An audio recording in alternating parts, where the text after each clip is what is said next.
Hi guys, it's Catherine, and this is my first ever My Kind of Recaps video. Now you might be asking, what is a My Kind of Recaps video? Well, I will be doing a weekly video series that posts every Saturday that recaps the shows on the KindaTV YouTube channel. Now I've talked about KindaTV on here before. I did a full fangirl freakouts video last Thursday all about it. So the channel is something that I absolutely love, and I wanted to be able to do some fangirl freaking out every day, or not every day, but every week. So I thought that this would be the perfect way to do that. So this week, KindaTV had a lot going on. They finale'd their show V Morgan is Dead, and they premiered a new show called All for One. So I thought that I would talk about the show that ended first, so that I talk about the thing that left us this week, and then end the video by talking about the brand new show that we have to watch now that V Morgan is sadly gone. So I wrote an entire recap article with my thoughts, my feelings, all about the V Morgan is Dead finale for the Nerdy Girl Express. So if you want to read the full article, it's on thenerdygirlexpress.com. I will link it below. But I wanted to hit some of the key things, feelings, that sort of stuff that, even though I mentioned it in the article, I thought I should mention it here too. Now before I start talking about details, spoilers! If you are not caught up on V Morgan or any of these shows, there are definitely going to be spoilers.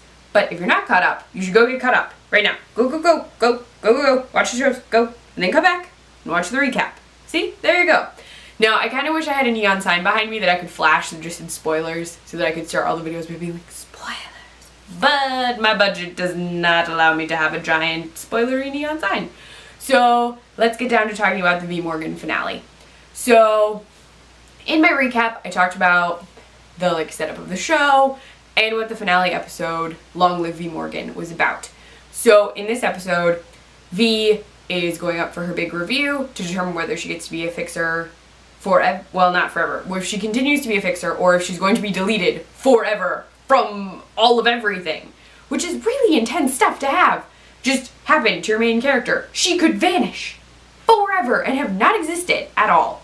So we learn that V did not pass her review, but is being given a surprising chance by Benson, the head of the 6th floor, to save herself. But we don't know what that chance is. We just know that she didn't get erased.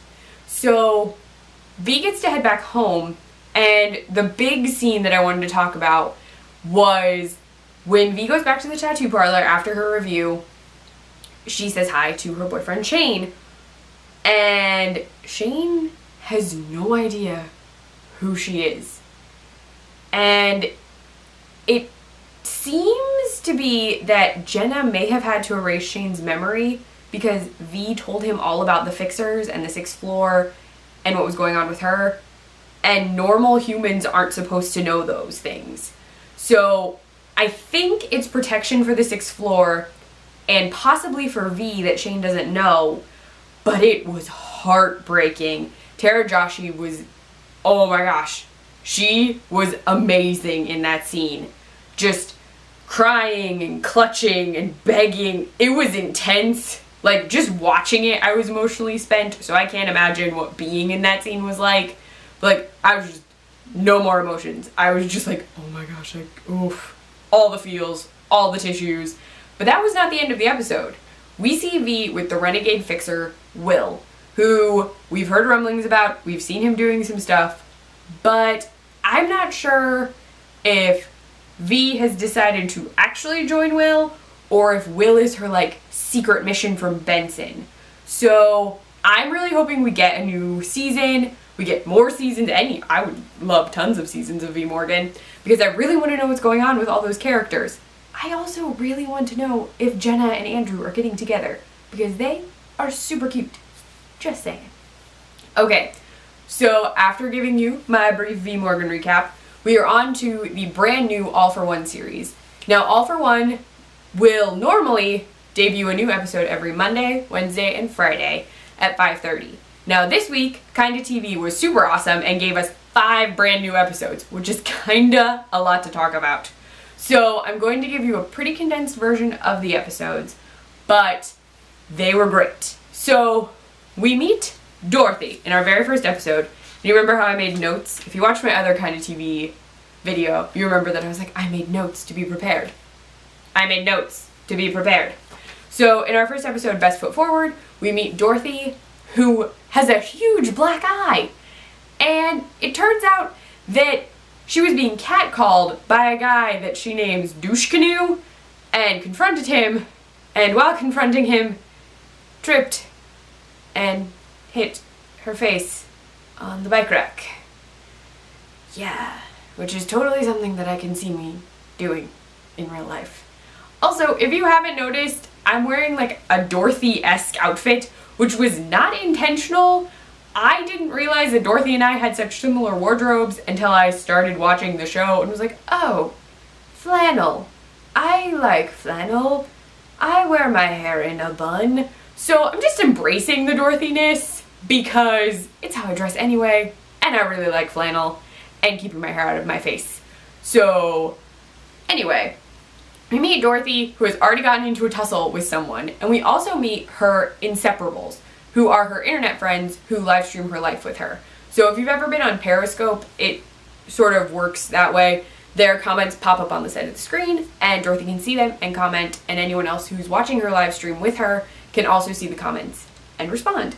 So Connie sees the comments and is introduced to Dorothy's internet friends, and we learn that Dorothy is at school solely because she wants to become part of the sorority Mu Sigma Theta. Whew. I knew I was going to have to write that down to remember it. I have a problem remembering certain things, and I totally thought I was going to screw that up. Just an FYI. But besides the fact that Dorothy is running for Mu Sigma Theta, so is Connie. Connie is also rushing, and it turns out that Connie's cousin is the president of the sorority, who brought it back to its feminist roots and reinstated or created the motto, all for one for all. Very musketeer, right? So the two of them are roommates, rushing together, super cute. Well, the second episode we get to see them coming back from Philanthropy Day, where they learned all about the charities that their sororities in the area support. And we also learn that Dorothy is only rushing one sorority, and she does not want to be in any other sorority if she can't be in Mu Sigma Theta. Well, after that gets revealed, we meet their recruitment counselor, Miss Trevi, who informs Dorothy that only rushing one sorority is a terrible idea and that she should rush others. But Dorothy does not want to at all. And then we also learned that she's been warned against getting into further tussles with members of the student union.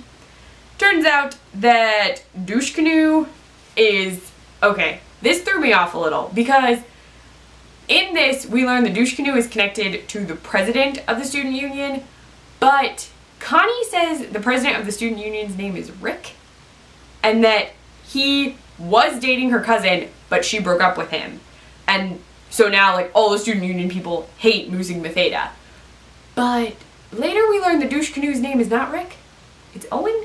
So, I might just be confused. That is very possible. But I think Douche Canoe is not Rick. So there's someone the Douche Canoe is under? Yes? Someone in the comments or on Twitter inform me, because I swear Connie said Rick. If she didn't, I may just be crazy. It's possible. But something amazing happens, and Connie and Dorothy kiss. But come on, even though I'm totally repping Dorney 5ever, it turns out that Connie has a girlfriend named Monte, and they're long distance. So Dorney cannot be 5ever, even though I really, really want it to be. Get that trending. Continue that trending. Go, go, go. With the trending. Trend. Trend, trend, trend. Doing a lot of yelling at you to do things. You don't actually have to do anything. Just FYI. It's entirely up to you. Your choice. So in the third episode, we get to meet the Musketeers, who are Portia, Ariana, and Alex.